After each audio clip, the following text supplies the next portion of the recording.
The hum of the city fades as Daniel steps off the main road, his footsteps echoing against the damp pavement.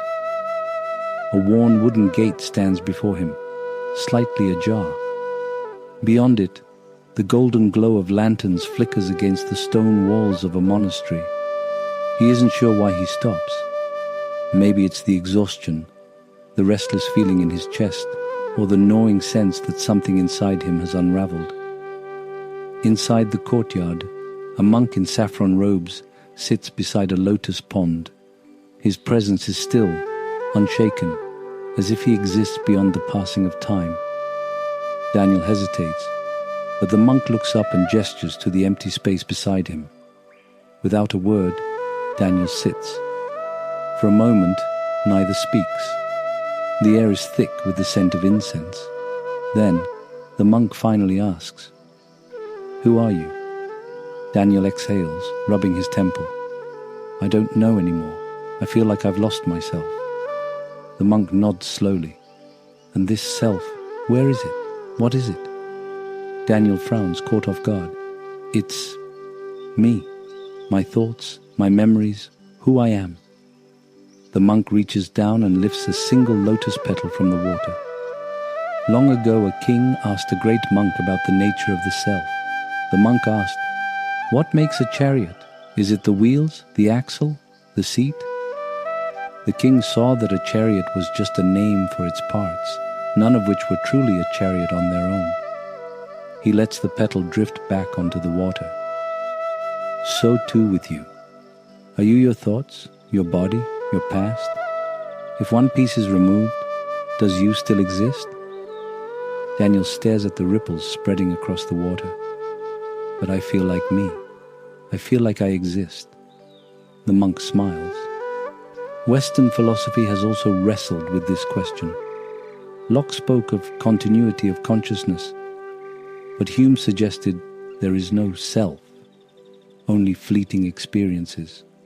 What you call I is just a bundle of perceptions. Buddhism arrived at the same conclusion centuries earlier. Daniel shakes his head. "But I remember things. Doesn't that make me me?" The monk nods. Memory gives the illusion of a continuous self. But psychology shows us how unreliable memory is. The brain constantly rewrites the past to fit a narrative. Have you ever remembered something one way, only to learn it happened differently? Daniel thinks back to an old argument with a friend, one he was sure he had been right about until he heard the recording. His mind had altered the memory without him even realizing it. The monk continues, "Even neuroscience has found no fixed self. The brain is a collection of processes, thoughts, emotions, and sensations all arising and fading away. There is no single place where you exist. Neuroscientists can map activity in the brain, but they cannot point to a stable you." Daniel furrows his brow. "Then what am I?" A warm chuckle escapes the monk's lips. "That is the illusion we call Anatta, non-self. There is no single, unchanging you. You're like a river, always flowing, yet never the same." He gestures toward Daniel's phone, resting on the stone beside him. "Look at your photos. Are you the same person as the boy in those pictures?" Daniel picks up his phone and scrolls absently. The faces staring back at him feel distant, younger, happier. "No, I've changed." The monk nods.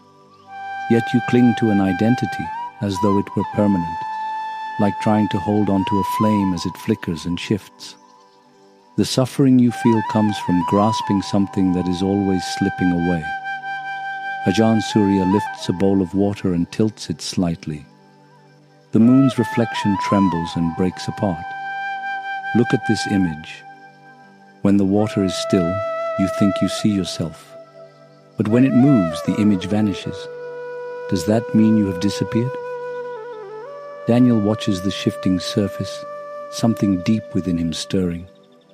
No, it's just different. The monk sets the bowl down gently. Exactly. The self is not something you are. It is something you experience.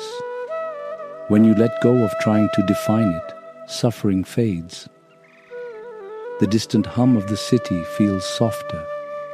The world around him hasn't changed, but something inside him has. As Daniel walks back through the wooden gate, he knows he is leaving something behind, and for the first time in a long while, he doesn't feel lost. Now take a moment. Who are you? Are you the sum of your memories, the echoes of your past? Or are you something beyond the labels and identities you've carried? If you were to set them down, even for a moment, what would remain? Close your eyes. Let go of the idea of self, even just for a breath. What do you feel? Perhaps, like Daniel, you are not lost.